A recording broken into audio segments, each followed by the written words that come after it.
Content creator তৌহিদ আফ্রিদিকে গ্রেফতারের পর ঢাকায় আনা হয়েছে। দুপুর নাগাদ তাকে নিম্ন আদালতে তোলা হবে। বরিশাল মহানগরের বাংলাবাজার এলাকায় বিশেষ অভিযান চালিয়ে রবিবার রাতে তাকে গ্রেফতার করা হয়।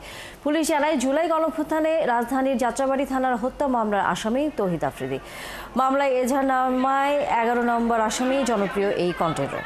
এই মামলার আরেক আসামি তার বাবা মাই টিভির মালিক নাসির উদ্দিন সাথী সহ ২৫ জন। এর আগে গত ১৭ আগস্ট রাজধানীর গুলশান থেকে তৌহিদ আফ্রিদির বাবা নাসির উদ্দিন সাথীকে গ্রেফতার করে পুলিশ।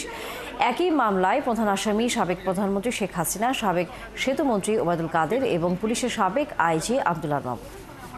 নিম্ন আদালতে আছেন সহকর্মী মোহাইমিনুল অপু। তৌহিদ আফ্রিদিকে আদালতে হাজির করার খবর নিয়ে তিনি যুক্ত হচ্ছেন আমাদের সাথে। অপু, জানাবেন এই কন্টেন্ট ক্রিয়েটর তৌহিদ আফ্রিদিকে আদালতে নিয়ে আসার সর্বশেষ কি খবর আপনার কাছে আছে? আর সাধারণত আমরা জানি যে এই সময় রিমান্ডের আবেদন করে পুলিশ কতদিনের রিমান্ড চাইতে পারে, সেই বিষয়ে কোনো খবর পেয়েছেন কিনা? তৌহিদ আফ্রিদিকে সিএমএম কোর্ট যেটি রয়েছে সেখানে প্রায় দুপুর ২টার পরে এখানের যে কোর্টের যে হাজতখানা আছে সেখানে নিয়ে আসা হতে পারে এবং বিকাল ৩:৩০টার দিকে তাকে কোর্টে তোলা হতে পারে বলে আমরা প্রাথমিকভাবে জানতে পেরেছি।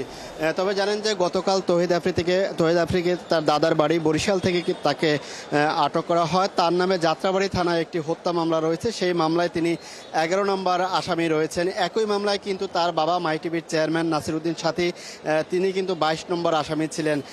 তার গ্রেপ্তারের পরেই কিন্তু তৌহিদ আফ্রিদিকে গ্রেপ্তারের কয়েকটি সংগঠন থেকে দাবি তোলা হয়। এরপরেই কিন্তু গতকালকে সিআইডির একটি বিশেষ টিম তাকে বরিশালে তার দাদার বাড়ি থেকে গ্রেপ্তার করেন।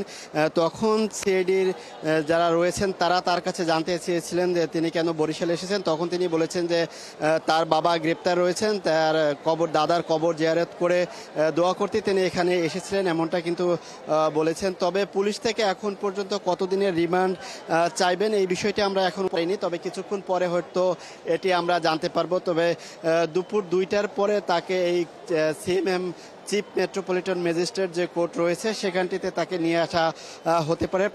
প্রথমে তাকে জেল হাজতখানায় রাখা হবে এবং পরবর্তীতে তাকে কোর্টে তোলা হবে। এই মামলায় তিনি ১১ নম্বর আসামি রয়েছেন। তবে কতদিনের রিমান্ড এবং কোর্ট তাকে কি জামিন দেন নাকি রিমান্ডে পাঠান সেই বিষয়টি আমরা আরও পরবর্তীতে জানতে পারবো। নিশ্চয়ই আমরা তখন ফিরবো আপনার কাছে আবার অপু, সে খবর রাখতে থাকুন আপনি।